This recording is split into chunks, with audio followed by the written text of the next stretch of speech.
আমি ইঞ্জিনিয়ার রহমতুল্লাহ আপনাদের সবাইকে স্বাগতম জানাচ্ছি। এখন আমাদের আলোচনায় থাকছে এবি ব্যাংক।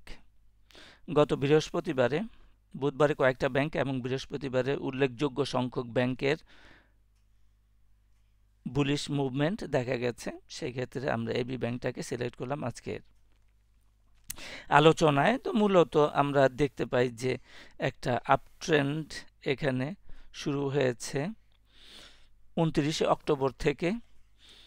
তারপরে 3 ওয়েভ কারেকশনের পরে এখন আবার আপ ট্রেন্ডে যাচ্ছে এবং আরেকটু বড় টাইম ফ্রেমে যদি দেখি তো সেই ক্ষেত্রেও আপ ট্রেন্ড বজায় আছে।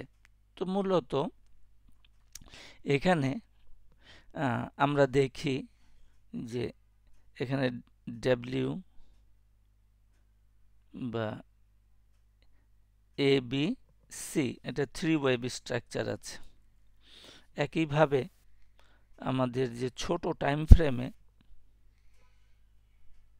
সেটাও এখানে পরিষ্কার 3 ওয়েভ স্ট্রাকচার আছে। তো আমরা যেটা বলে থাকি যে গোড়াতে যখন 3 ওয়েভ স্ট্রাকচার হয় তার ভবিষ্যৎ ভালো না। ভবিষ্যৎ ভালো না মানে এটা কন্টিনিউয়াস বুলিশ মুভমেন্টে থাকবে না। আপ ট্রেন্ডটা শুধুমাত্র এ বি সিতেই সীমাবদ্ধ থাকবে। তাহলে আমরা খুব সহজেই আমরা একটু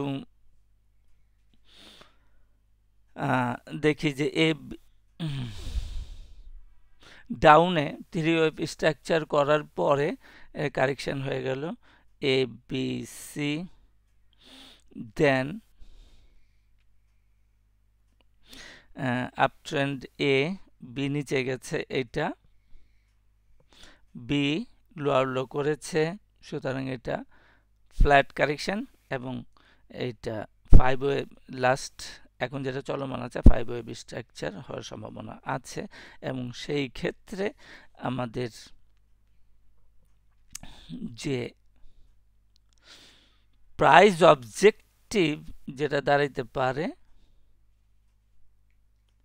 সেটা হচ্ছে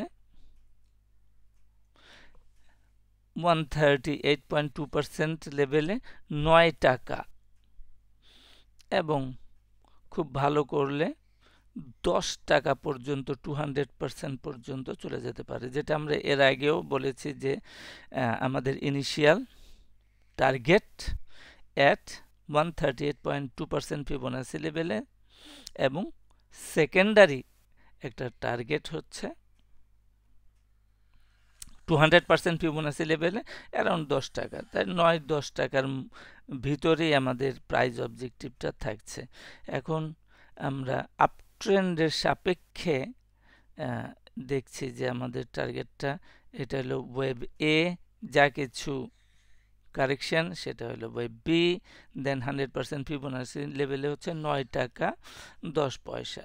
তাহলে দেখা যাচ্ছে যে আমরা অ্যারাউন্ড 9 টাকা এবং 10 টাকা লেভেলে একটা ফিবোনাসি ছোটোখাটো ক্লাস্টার পাই। সুতরাং এইটাই আমাদের আগে যেমনটা বললাম একটু আগে যে 9 টাকা অ্যারাউন্ড 9 টাকা লেভেলে একটা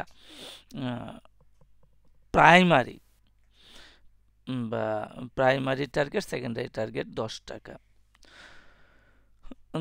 তো এই ছিল আজকের এবি ব্যাংকের উপরে আমাদের একটু আলোচনা।